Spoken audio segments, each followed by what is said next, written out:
మాట్లాడాల్సిందిగా కోరుకుంటున్నాము. Sir please sir.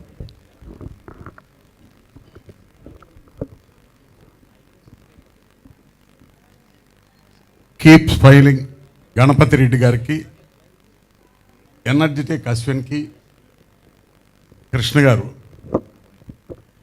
వాళ్ళు చేసిన ఈ టీజర్ మీరు అందరూ చూసుంటారు. ఆ ఎనర్జీ మీకు కనపడి ఉంటుంది. చాలా డైనమిక్గా ఫెంటాస్టిక్గా ట్రైలర్ ఉంది, టీజర్.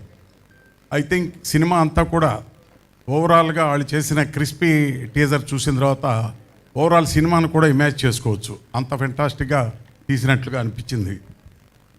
దానికి ముందు వాళ్ళ సెంటిమెంట్స్, హీరో అశ్విన్ ఓంకార్ గారి సెంటిమెంటల్ సీన్స్ ఉన్నాయి. దాంట్లో బహుశా స్టోరీలో సెంటిమెంటల్ సీన్స్ కూడా ఉన్నాయేమో అనిపించింది. ఎమోషనల్ సీన్స్ కూడా ఉండొచ్చు. ఏదైనా ఇంత ఎనర్జెటిక్గా తీసిన ప్రొడ్యూసర్ కీప్ స్మైలింగ్, ఆయనకు ఎందుకు పెట్టుకున్నారు కానీ ఇప్పుడు నవ్వుతూ ఉంటారు. ఎంత ఖర్చు అయినా ఎంత సినిమా అవుతూ ఉంటారు. కీప్ స్మైలింగ్ గణపతి రెడ్డి గారికి నేను ముందుగా శుభాకాంక్షలు చెప్తూ, ఈ సినిమాను ప్రమోట్ చేయటం, ప్రజల్లోకి తీసుకెళ్ళటం అది చాలా ముఖ్యమైన విషయం.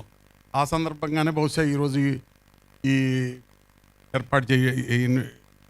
ఈవెంట్ ఏర్పాటు చేయటం జరిగి ఉంటుంది. అయితే ఇది చాలదు. రిలీజ్ అయిన తర్వాత కూడా నిజం చెప్పండి, అబద్ధం చెప్పండి, మొత్తం మీద జనాన్ని తీసుకురండి. ఎలా తీసుకొస్తారో తెలియదు. ఎందుకంటే సినిమా బాగుందని నాకు అనిపిస్తుంది.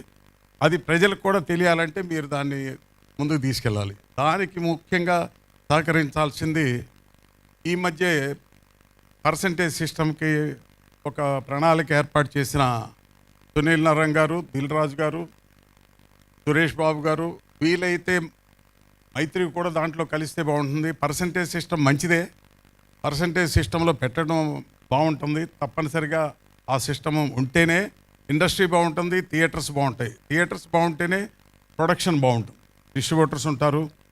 అనేక లక్షల మంది బాగుండటానికి మెయిన్ రీజన్ థియేటర్స్లో పర్సంటేజ్ చేసి సినిమాలను బతికించడం. లేకపోతే థియేటర్ రెంట్లు కట్టలేక మంచి సినిమా కూడా తీసేయాల్సి వస్తుంది. చిన్న హీరోలకు ఓపెనింగ్ రాక సినిమాలు తీసేయాల్సి వస్తుంది. మంచి సినిమా చూద్దాం అనుకునే లోపే అయిపోతుంది.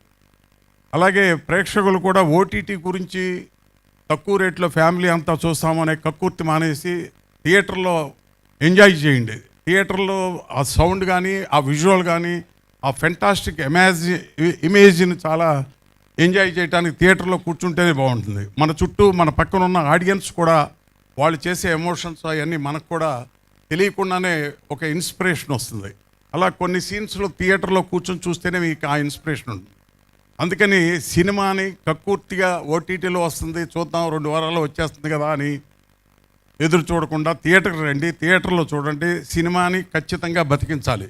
సినిమాని థియేటర్లోనే చూస్తేనే మీరు ఎంజాయ్ చేస్తారు రియల్గా.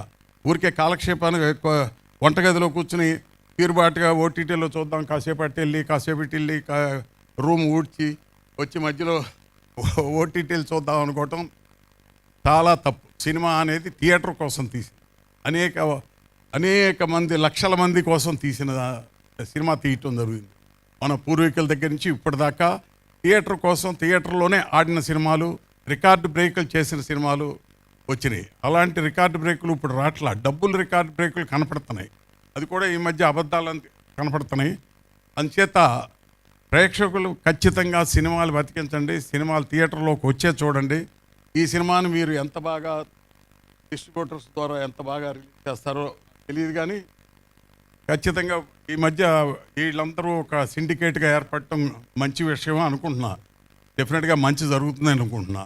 ఇవన్నిటినీ బాగా కోఆర్డినేట్ చేసి మా ఛాంబరు, ప్రొడ్యూసర్స్ కౌన్సిల్ ప్రముఖులందరూ కలిసి కూర్చుని ఇంకా బాగా చిన్న సినిమాని ఎలా బతికించాలి. ఐ థింక్ ఇది చిన్న సినిమా లాగా నాకు అనిపిస్తుంది, బిగ్గెస్ట్ సినిమా లాగా అనిపించింది. 500-600 కోట్లు అని చెప్తున్న సినిమా లాగానే ఉంది ఈ సినిమా కూడా హానెస్ట్గా.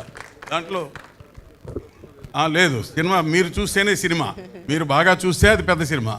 అందుకని మీరు ఖచ్చితంగా ఈ సినిమా ఒక్కటినే నేను చూడమంటలా. ఇలాంటి సినిమాలు ఎంత ఉత్సాహవంతులు, ఎంత ఎనర్జీ అనేకం రావాలి, వస్తాయి. మీరు చూస్తారు, చూడండి, సినిమాని బతికించండి.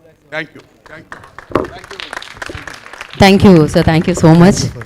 అండ్ కేఎస్ రామారావు గారికి మరొకసారి కృతజ్ఞతలు తెలియజేసుకుంటున్నాము. అండ్ అలాగే దామో గారికి కూడా థ్యాంక్ యూ సో మచ్.